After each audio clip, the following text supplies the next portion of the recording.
નમસ્કાર, Gujarat ફર્સ્ટના social media પ્લેટફોર્મમાં આપનું સ્વાગત છે. હું છું આપની સાથે વિકાસ મકવાણા. તો આજે આપણે વાત કરીશું એક એવી ક્રાઇમ થ્રિલર સ્ટોરી વિશે. તમને ખ્યાલ હશે કે અમદાવાદના વટવા વિસ્તારમાં 32-33 વર્ષ બાદ, ઘણા વર્ષો બાદ જે માનવ કંકાલ મળી આવ્યા હતા, એની આખી સ્ટોરી સામે આવી છે કે આખરે કેવી રીતે અમદાવાદ ક્રાઇમ બ્રાન્ચ એ વટવા વિસ્તારમાં પહોંચે છે અને પછી ત્યાં 20 ફૂટ ઊંડા ખાડ કૂવામાં જ્યારે ખોદકામ પૂર્ણ થાય છે ત્યારે માનવ અવશેષ મળી આવે છે, માનવ કંકાલ મળી આવે છે. આખરે પોલીસ એ ઘર સુધી કેવી રીતે પહોંચી, કેવી રીતે પોલીસને બાતમી મળી હતી, શું તપાસ કરવામાં આવી, કઈ એવી પોલીસને કડી મળી જેના આધારે આખો આ કેસ હવે ઉકેલાવા જઈ રહ્યું છે, એ વિશે તમને વાત કરીશું. પણ આ સ્ટોરી છે, તમે દૃશ્યમ 2 એ ફિલ્મ જોઈ હશે. એ ફિલ્મમાં તમને યાદ હશે કે જે શરૂઆતમાં એ વિજય, જે અજય દેવગન એ કેરેક્ટર નિભાવતા હોય છે, ને એમણે જે સેમ દેશમુખ એમની એ ડેડ બોડી એમણે એ જે અંડર કન્સ્ટ્રક્શન પોલીસ સ્ટેશન હોય છે ત્યાં જ એમણે એ ડેડ બોડી ત્યાં એ દફનાવી હતી. પછી ઘણા વર્ષો વીતી ગયા, પોલીસ તપાસ કરી પણ એમને કંઈ હાથમાં ના આવ્યું. પણ એ દૃશ્યમ 2 પાર્ટ 2માં શરૂઆતમાં બતાવવામાં આવે છે કે જેમાં ડેવિડ બ્રેગાન્ઝા નામનો એક એવો વ્યક્તિ કે જ્યારે એ ડેડ બોડીને દફનાવી રહ્યો હતો ત્યારે આ ડેવિડ પણ ત્યાંથી પસાર થઈ રહ્યો હતો. હકીકતમાં ડેવિડ એ પોતાના ભાઈની હત્યા કરીને ત્યાંથી ભાગી રહ્યો હતો. એ દરમિયાન ત્યાં છુપાયો અને એણે વિજયને ત્યાં જોઈ ગયો હતો.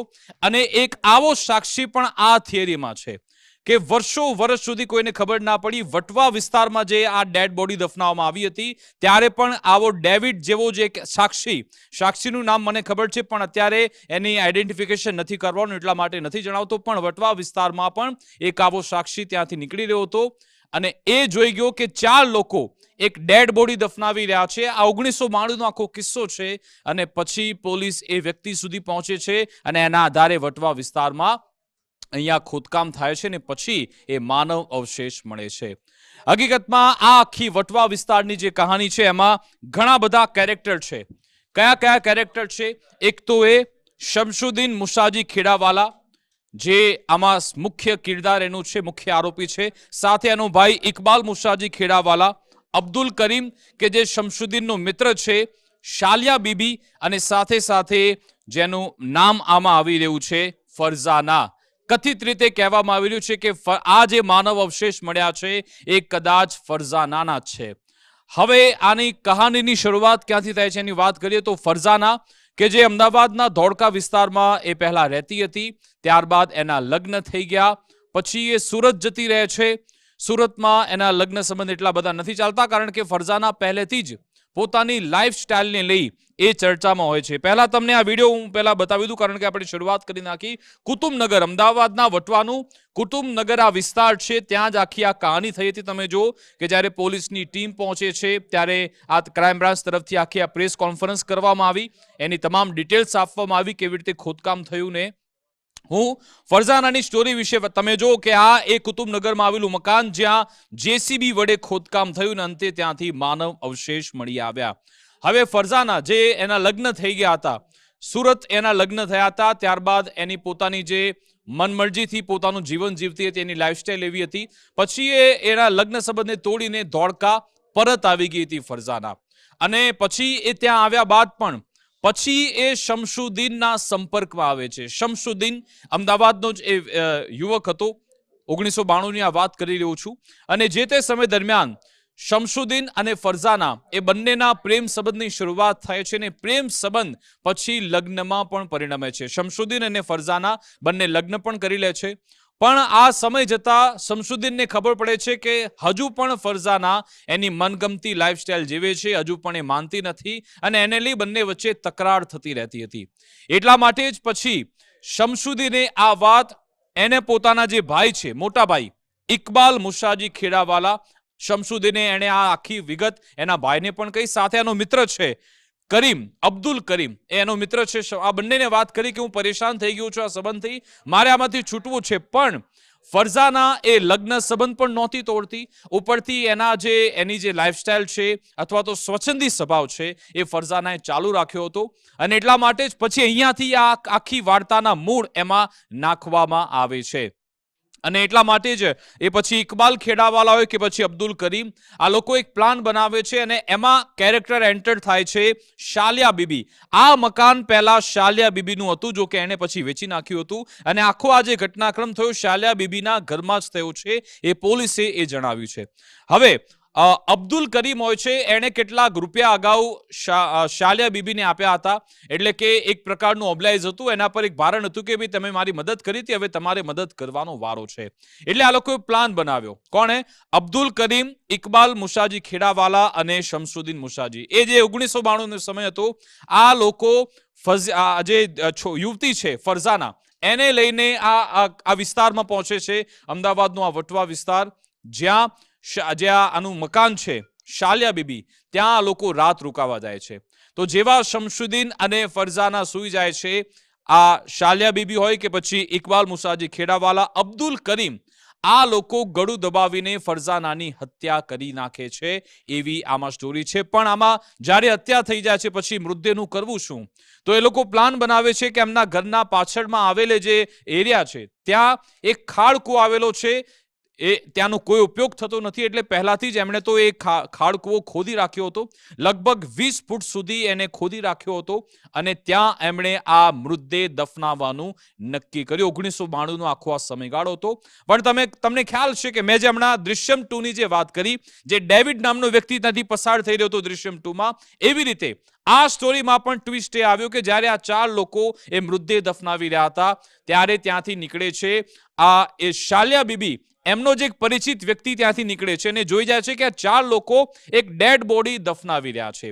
અને એટલા માટે જ પછી આ 4 લોકોએ જે સાક્ષીને ધમકી આપે છે કે ભાઈ જો તું બહાર કોઈને આ વાત કરીશ તો તારા હાલ પણ આવા થશે. એટલે ત્યારે એ લોકો આ વાતને દબાવી નાખે છે. પછી સમય આગળ વધતો રહે છે, ને કેમ કે ફરઝાનાનું વ્યક્તિત્વ એવું હતું છોકરીનું કે એની લાઈફસ્ટાઈલ એવી હતી, સ્વચ્છંદી સ્વભાવ હતો, મનગમતું જીવન જીવતી હતી, એટલે એના પરિવારને પણ કઈ નહોતી પડી કે ભાઈ ક્યાં ગઈ, એની કોઈ પૂછતાછ ન કરી, ના કોઈ પોલીસ ફરિયાદ થઈ, ન તપાસ થઈ. એટલે પછી આખો મામલો ત્યાં શાંત થઈ ગયો. પણ આ જે મકાન છે એ શાલિયા બીબી આવનારા સમયમાં પછી બીજા કોઈને પણ એટલા માટે વેચ્યું કારણ કે દાવો થયો, ત્યાંના આસપાસના લોકો પણ કહેતા હતા કે અહીંયા પણ જે પણ રહે આજુબાજુનો વિસ્તાર બરકત નથી પામતો, ત્યાં લોકોને સારા સમાચાર નથી મળતા, અથવા તો એવી અફવા પણ ફેલાઈ કે ભૂત અહીંયા છે, કોઈ એવા ખરાબ અનુભવ થાય છે, ડરામણા અનુભવ થાય છે, એવી વાતો પણ અફવામાં વહેતી થઈ. અને કેટલાક લોકો એવી થિયરી પણ ચલાવી કે એક વ્યક્તિ અહીંયા દીવો કરવા માટે પણ આવે છે, કેટલાક લોકોને સફેદ સાડી, આવી બધી ઘણી બધી અંધશ્રદ્ધાવાળી વાતો ફેલાવવામાં આવી અને આ બધી ઘણી બધી ચર્ચા વર્ષો વર્ષ ચાલતી હતી.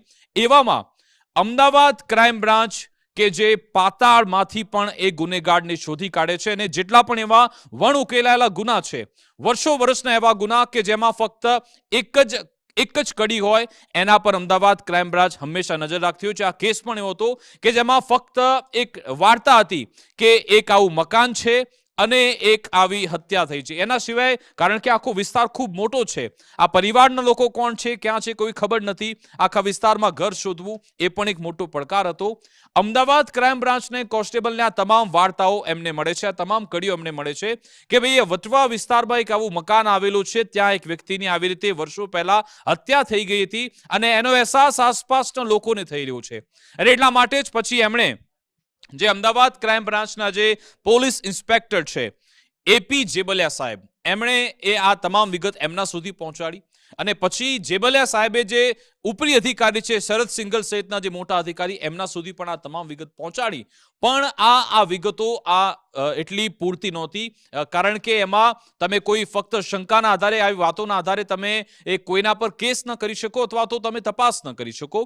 એટલે શરૂઆતમાં આ વાત ત્યાં થોડી અટકેલી હતી. પણ ક્રાઇમ બ્રાન્ચ કે જે સમયાંતરે આવી રીતે તપાસ ને એના જે પોતાના સોર્સિસ હોય છે એની વાતચીત થતી રહેતી હોય છે. કુતુબનગરના વટવા વિસ્તારમાં આ માહિતી મળતા પહેલા તો એ મકાન શોધવામાં આવ્યું કે કયું મકાન છે કે જ્યાં આ જે યુવતી છે જેનું નામ છે ફરઝાના, એની હત્યા થઈ હોઈ શકે છે. સૌ પ્રથમ જે મકાન પહેલા શોધ્યું કે આ મકાન એ જ છે, પછી એ જે મકાન માલિક છે એને શોધવામાં આવ્યો. મકાન માલિકને શોધ્યો તો પોલીસને ખબર પડી કે આ તો ઓલરેડી એ ભાઈએ બીજા કોઈ પાસેથી મકાન ખરીદ્યું છે અને પોતે પણ 7-8 વર્ષથી અહીંયા રહેતા જ નથી. ફક્ત એમણે મકાન ખરીદી નાખ્યું કારણ કે અફવા હતી, એવી અફવા હતી કે આ અહીંયા જે રહે છે એને ખરાબ અનુભવ થાય છે, એને કોઈ ફાયદો થતો નથી, એટલે મકાન એમણે એમ પડ્યું હતું. એટલે પોલીસે, ક્રાઇમ બ્રાન્ચે પહેલા મકાન માલિકને એને કન્વિન્સ કર્યો કે ભાઈ તું અહીંયા અમને એ ખોદકામ કરવા દે અથવા તો એ ત્યાં અમને તપાસ કરવા દે. અને પોલીસે એને એશ્યોરન્સ આપ્યું કે ચલો માની લો અમને અહીંયાથી કશું પુરાવા મળે કે ના મળે, ફરી એકવાર તને મકાન અમે બનાવી દઈશું અને અહીંયા અમારી તપાસ તમે પૂરી થઈ જવા દો. એની સાથે પેરેલ મેં જે કહ્યું કે જે એક બાદ એક અલગ અલગ લોકોની તપાસ પણ થતી હતી. અને જ્યારે એ મકાન માલિકે કોની જોડેથી મકાન ખરીદ્યું હતું એ ક્રાઇમ બ્રાન્ચે જાણ્યું તો એમને ખબર પડી કે ભાઈ આ શાલિયા બીબી નામની વ્યક્તિ આ મકાન માલિક હતી. પહેલા એણે આ મકાન વેચી નાખ્યું છે. શાલિયા બીબી, એનું તો મોત થઈ ગયું હતું. એટલે પછી શાલિયા બીબીના જે નજીકના લોકો છે એની તપાસ કરવામાં આવી અને આ એ જે સાક્ષી હતો 1992નો એ દિવસ કે જ્યારે મોડી રાત્રે આ ફરઝાનાને દફનાવવામાં આવતી હતી, એ સાક્ષી કે જે શાલિયા બીબીનો નજીકનો વ્યક્તિ છે એના સુધી પોલીસ પહોંચે છે. અને જ્યારે ક્રાઇમ બ્રાન્ચ એને બોલાવે છે એના પગ થરથર કાંપવા લાગે છે અને પછી એ તમામ પોપટની જેમ બોલવા લાગે છે કે હા આ મારી નજર સમક્ષ થયું હતું. અને એટલા માટે પોલીસની થિયરી મજબૂત થાય છે કે હા કંઈક તો થયું છે. એટલા માટે મકાનને તોડવાની શરૂઆતથી તમે જો આ જેસીબી અહીંયા 29 એપ્રિલે જેસીબી સહિતનો આખો સ્ટાફ ત્યાં પહોંચ્યો, મેજિસ્ટ્રેટ પહોંચ્યા, એફએસએલના અધિકારીઓ તમામ અહીંયા પહોંચ્યા હતા. અને પછી આને અહીંયા કપરી વસ્તુ એ હતી ખૂબ જ, કારણ કે અહીંયા 20 ફૂટ ઊંડો ખાડકૂવો હતો અને એને તોડવામાં ખૂબ જ સમય લાગ્યો. લગભગ 10 થી 12 ફૂટ સુધી તો એને ખોદકામ થયું પણ કોઈ સફળતા નહોતી મળી. અને એક તબક્કે લાગતું હતું કે કદાચ ક્રાઇમ બ્રાન્ચ ઓપરેશન ત્યાં અટકાવી પણ દેશે. પણ આ જે ક્રાઇમ બ્રાન્ચના જે એક અનુભવ ધરાવનાર મોટા મોટા અધિકારીઓ હોય છે કે જેમનો વર્ષનો અનુભવ છે, એમણે કહ્યું કે ભલે જે પણ થાય આપણે 20 ફૂટ અંદર સુધી જઈશું, ગમે તે થાય.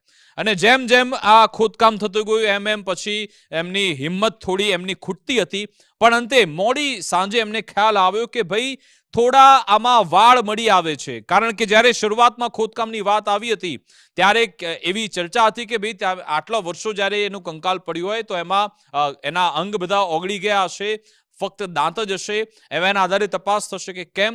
પણ અંતે પછી તપાસ થઈને પછી થોડા વાળ મળ્યા અને પછી એક બાદ એક ઘણા બધા અવશેષ, ટુકડા મળી આવ્યા, માનવ અવશેષ ત્યાંથી મળી આવ્યા.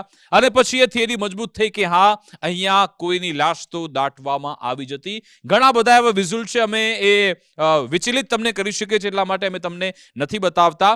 પણ 29 એપ્રિલના દિવસે અમદાવાદ ક્રાઇમ બ્રાન્ચની ટીમે એ ત્યાંથી માનવ કંકાલ મેળવ્યા. અને એ કહેવામાં આવી રહ્યું છે કે કદાચ આ ફરઝાનાના જ છે. પણ હજુ પણ પોલીસે પુષ્ટિ માટે અમદાવાદની સિવિલ હોસ્પિટલમાં ફોરેન્સિક તપાસ માટે એ અવશેષ મોકલવામાં આવ્યા. હવે મહત્વની બાબત એ છે કે ફરઝાનાના ભાઈ અત્યારે જીવિત છે. એટલે ફરઝાનાના ભાઈ મળી આવ્યા છે અને એ ભાઈ એમના સેમ્પલ લઈ ડીએનએ ફાઇલિંગ કરવામાં આવશે. પછી ખબર પડશે કે આ ફરઝાના એની જ હત્યા થઈ હતી. અત્યારે કોઈ એફઆઈઆર થઈ નથી, જાણવા જોગ ફરિયાદ દાખલ થઈ છે. પછી જો આમાં ડીએનએ મેચ થઈ જશે તો આમાં આરોપીને ઝડપવામાં આવશે. મેં તમને શરૂઆતમાં કહ્યું કે આમાં કહાનીમાં જે 4 કેરેક્ટર હતા, એક તો છે શમશુદ્દીન મુસાજી ખેડાવાલા, જે જીવિત છે, જેના લગ્ન થયા હતા ફરઝાના સાથે. પહેલા થિયરી એવી હતી કે કદાચ એનું મૃત્યુ થયું છે, પણ પોલીસ એને પણ જમાલપુર વિસ્તારથી શોધી લાવી. શમશુદ્દીન મુસાજી ખેડાવાલા એ પણ જીવિત છે. એનો મોટો ભાઈ ઇકબાલ મુસાજી ખેડાવાલા એ પણ જીવિત છે. આ કહાનીના બીજા કિરદાર અબ્દુલ કરીમ કે જે શમશુદ્દીનનો મિત્ર હતો એનું મૃત્યુ થઈ ગયું છે અને શાલિયા બીબી એનું પણ મૃત્યુ થયું છે. અને જો ડીએનએ મેચ થયું તો પોલીસ પછી આમાં બીજા કેટલાક આરોપીને પણ ઝડપવાની છે. આ આખી એની થિયરી છે. એક માત્ર એવો સાક્ષી કે જે રાત્રે ત્યાંથી પસાર થઈ રહ્યો હતો અને એને પછી ખબર પડી કે આ તમે લોકો શું કરી રહ્યા છો. એને વર્ષ એના મગજમાં એ વાત તો ફરતી હશે. જો કે હવે આ આખી કહાની પરથી પડદો ઉચકાઈ ગયો છે. હવે રાહ જોવાઈ રહી છે કે ક્યારે એ ડીએનએ મેચ થઈ જાય. આ જે અહીંયાથી માનવ અવશેષ મળ્યા છે, શું એ ફરઝાનાના છે કે કેમ, એ અંગે હવે આવનારા સમયમાં ખુલાસો થવાનો છે. પણ વેબ સિરીઝને, ક્રાઇમ થ્રિલરને જે રિયલ લાઈફમાં આપણે જોતા હોય છે એને પણ ટક્કર મારે એવો આખો આ કિસ્સો અમદાવાદના વટવા વિસ્તારમાં બન્યો છે. જોકે અમદાવાદ ક્રાઇમ બ્રાન્ચની જે કામગીરી છે એ કાબિલે દાદ છે. અહીંયા આખા પ્રકરણમાં ગુપ્ત રીતે ઘણા સમયથી કામ થતું હતું, કારણ કે આવી પરિસ્થિતિમાં ખૂબ જ ઝીણવટપૂર્વકની આમાં તકેદારી રાખવાની હોય છે. આમાં કોઈ સાક્ષીને કોઈ ખબર પડી જાય અથવા તો જે લોકો આરોપીઓ છે એમના સુધી વાત પહોંચી જાય તો આમાં કદાચ એમના સુધી આ વાત પહોંચી હોત, શમશુદ્દીન જે જીવિત છે તો એનો ભાઈ ઇકબાલ, તો એ લોકો આ બધા જે પુરાવા છે રફે દફે પણ કરી શકતા હતા. બધી થિયરી છે. હવે કન્ફર્મેશન આવવાની રાહ જોવાઈ રહી છે કે ક્યારે એ ડીએનએ મેચ થઈ જાય. જો આ અવશેષ ફરજાનાના હશે તો આગળ પણ મોટો ખુલાસો, અને પછી આખી વિગત સામે આવશે કે આખરે કયા સંજોગોમાં ફરજાનાની હત્યા થઈ હતી. અને હવે ફરજાનાના જે પરિવારના લોકો છે એમના નિવેદન પણ લેવામાં આવશે, એમને પણ શોધવામાં આવશે. જે ફરજાનાના ભાઈ છે એમની પણ તપાસ થઈ છે, એમની પણ પૂછપરછ કરવામાં આવી છે. શું આખા કિસ્સામાં બીજા કોઈ પણ આમાં સંડોવાયેલા છે કે કેમ, એ પણ આવનારા દિવસોમાં જાણવા મળશે. દ્રશ્યમ 2માં શું થયું તમને યાદ છે કે જે સેમ દેશમુખ હતો એમના જે માનવ અવશેષ હતા, એટલે ડેડ બોડી ત્યાં અંડર કન્સ્ટ્રક્શન પોલીસ સ્ટેશન હેઠળ એની ડેડ બોડી ત્યાં છુપાવવામાં આવી હતી. પણ પછી જે તે સમયે ડેવિડ ત્યાં સાક્ષી જોઈ જાય છે. ડેવિડ પછી એ આગળના ભાગમાં કહી પણ દે છે કે હા, મેં વિજયને જોયો હતો, વિજયે જ ત્યાં એ ડેડ બોડી સંતાડી હતી. પણ પછી એ કહાનીમાં વિજય ખૂબ શાતિર હતો. વિજય પછી અંતે એ જે માનવ અવશેષ છે એને બદલી નાખે છે, એટલે પછી ડીએનએ રિપોર્ટ આવતો નથી. જે આઈજી હોય છે તબ્બુ, જે એને રોલ એનો નિભાવતી હોય છે, એમની સાથે ડીએનએ મેચ થાય, જો કે થતું નથી. પણ શું હવે આ રિયલ લાઈફમાં એવું થશે કે કેમ? શું અહીંયાથી જે આ અવશેષ મળ્યા છે એ ફરજાનાના જ નીકળે છે કે પછી બીજા કોઈના મેચ થાય છે કે કેમ, એના પર નજર છે. પણ આ ક્રાઇમ બ્રાન્ચની ટીમ આખા કિસ્સાને ખૂબ જ ઝીણવટપૂર્વક જોઈ રહી છે. આખી ટીમ આમાં કામે લાગેલી છે. જોઈશું કે આખરે આવનારા સમયમાં આ બાબતે શું અપડેટ આવે છે, ક્રાઇમ બ્રાન્ચ આમાં શું આગળ કહે છે, ને આ જે બધા આરોપીઓ છે એમના તરફથી, એમના પરિવારના લોકો તરફથી, અને જે આ યુવતી છે ફરજાના, એમના પરિવારના લોકો બહાર આવીને કશું કહે છે કે કેમ, શું મોટો ઘટસ્ફોટ થાય છે, એ તમામ પર અમે નજર રાખીશું. ખેર, અમે આખી વાર્તા છે એટલા માટે તમને કહી કે જાણવી ખૂબ જરૂરી છે કે આવા પ્રકારના ગુનાઓ પણ તમારી આસપાસ થતા રહેતા હોય છે. પણ પોલીસ, અમદાવાદ ક્રાઇમ બ્રાન્ચ જો ધારે તો પછી ભલે વર્ષો જૂનો કેસ ન હોય, એ સમય તો તમે જો કે ટેકનોલોજી પણ કઈ એવી નહીં હોય, છતાં પણ આ 1992ના આરોપી સુધી અમદાવાદ ક્રાઇમ બ્રાન્ચ પહોંચી શકે છે એ આ લોકોએ સાબિત કરી બતાવ્યું છે. આવા જ અવનવા કિસ્સા, આવી સ્ટોરી આપના સુધી આ પ્લેટફોર્મ પરથી અમે આપના સુધી પહોંચાડતા રહીશું. અમને રજા આપશો. નમસ્કાર.